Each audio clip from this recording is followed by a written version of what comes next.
Assalamualaikum warahmatullahi wabarakatuh. Om Swastiastu, salam nama budaya, salam sejahtera untuk kita semua. Perkenalkan, nama saya adalah Aiswara Siti Rahma dengan NIM 2309511125. Saya merupakan mahasiswi Fakultas Kedokteran Hewan Universitas Udayana. Di dalam video ini, saya ingin mengangkat studi kasus untuk memenuhi tugas ilmu penyakit bakteri dan jamur. Studi kasus yang saya angkat merupakan studi kasus yang kucing saya sendiri alami. Nah, dimulai dari latar belakang. Saya mengadopsi seekor anak kucing betina umur 3 bulan dengan motif warna tabby. Kucing tersebut saya beri nama Bubu.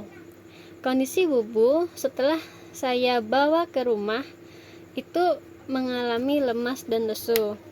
Tapi saya merasa mungkin Bubu mengalami stres karena berada pada lingkungan yang baru, sehingga saya tidak terlalu mempermasalahkan hal tersebut.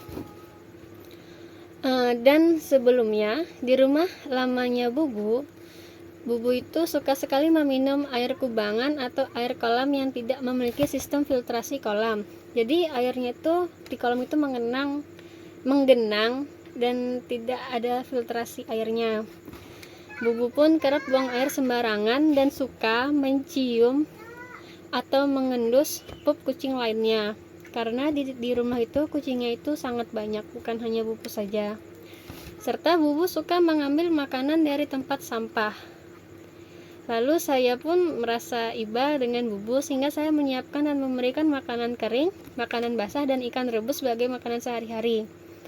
Air mineral sebagai minum yang saya ganti 2 kali sehari, dan tak luput juga pasir untuk sarana buang air Bubu. Berikut merupakan foto Bubu saat saya awal bawa ke sini. Terlihat dari foto Bubu terlihat sangat lemah, letih, lesu. Saya pikir mungkin dia stres, jadi saya tidak begitu mempermasalahkannya. Nah, permasalahan dimulai ketika setelah beberapa jam saya membawa Bubu ke rumah. Bubu pun mulai mengenal rumah, dan dia mulai berani membuang air besar di tempat yang saya sediakan. Saat dia selesai buang air besar, saya pun melihat buang air pupnya itu, dan ketika saya lihat pupnya itu ternyata berbentuk cairan, jadi bisa dibilang dia diare. Saya khawatir dengan kondisi kesehatan kucing saya, sehingga membawa ke dokter hewan. Setelah menceritakan rangkaian kejadian dan gaya hidup Bubu sebelum saya adopsi kepada dokter pun curiga akan keberadaan sebuah bakteri pada Bubu, sehingga dilakukannya lah tes PCR melalui lubang anus Bubu. Kenapa dilakukan tes PCR? Karena dokter curiga bahwa bakteri yang menyerang Bubu adalah bakteri Salmonella. Ketika hasil tes keluar, ternyata Bubu positif terkena serangan bakteri Salmonella. Perkiraan penyebabnya pun mungkin karena lingkungan dan gaya hidup yang kurang sehat itu sebelumnya. Lalu upaya pemecahan adalah saran dari dokter itu, dokter memberikan saya antibiotik dan menyarankan Bubu untuk sering diberi minum, dan jika susah minum, maka terpaksa diberikan air dengan spuit agar tidak dehidrasi dan lekas sembuh. Lalu upaya pencegahannya ada menjaga agar lingkungan tetap sehat, menjaga pola makan dan minum agar tidak dehidrasi.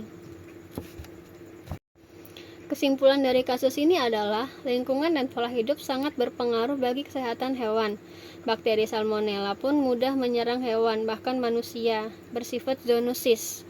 Karena bakteri Salmonella dekat dengan kehidupan sehari-hari, seperti pada ikan mentah contohnya. Karena di ikan mentah tuh banyak kasus ada bakteri Salmonellanya. Untuk itu, kesehatan lingkungan dan pola hidup yang sehat sangat penting. Jika sudah terserang bakteri Salmonella dan mengeluarkan gejala-gejala yang signifikan seperti diare, bahkan diare mengeluarkan darah, itu sudah sangat parah. Kalau sudah mengeluarkan darah, itu setahu saya harus diopname. Nah, lalu muntah-muntah, keluar lendir dari hidung, maka harus segera bawa ke dokter hewan karena harus mendapatkan penanganan yang tepat dan intensif. Setelah mempelajari studi kasus sebelumnya, kita akan mengenal sedikit tentang bakteri Salmonella. Bakteri Salmonella merupakan penyebab infeksi salmonellosis. Bakteri ini menyerang sistem pencernaan. Bakteri salmonella sendiri bersarang pada usus, tetapi terkadang bisa bersarang juga di permukaan tubuh seperti pada pauk kucing dan sekitar anus. Bakteri salmonella umumnya ditemukan pada daging mentah, tetapi bisa juga ditemukan pada hewan yang terkontaminasi, terutama pada feses. Bakteri salmonella merupakan bakteri penyebab penyakit zoonosis, yaitu bisa menular ke manusia juga.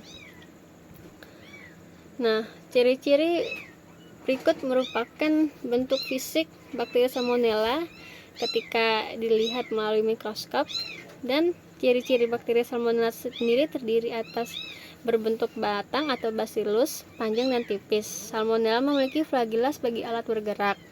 Ukuran bakteri salmonella untuk panjangnya itu sekitar 2 mikrometer sampai 5 mikrometer, dan untuk lebarnya sendiri 0,7 mikrometer sampai 1,5 mikrometer. Pencegahan dan penyembuhannya adalah untuk pengobatan penyembuhan itu tergantung pada seberapa parah penyakitnya. Jika kucing tidak menunjukkan gejala-gejala yang spesifik, maka bakteri akan sembuh dengan sendirinya karena penyembuhan melalui imun tubuh. Tapi jika sudah ada gejala spesifik yang parah, maka harus dibawa ke dokter hewan, terutama karena semakin parah penyakitnya, maka semakin intensif pula pengobatannya. Untuk ciri khususnya itu ada diare, hilang nafsu makan, atau diare dan tinjanya itu berdarah dan keluar cairan pada hidung. Tapi diare dan tinja berdarah itu tidak untuk semua kasus, kadang yang sudah parah sekali baru keluar darahnya. Pencegahannya adalah menjaga kebersihan lingkungan, menjaga kebersihan makan dan tubuh, serta imunitas tubuh. Sekian dari saya. Jika ada kesalahan maupun kekurangan kata, saya mohon maaf. Assalamualaikum warahmatullahi wabarakatuh. Om Santi Santi Om. Salam sejahtera dan salam kebajikan untuk kita semua. Terima kasih.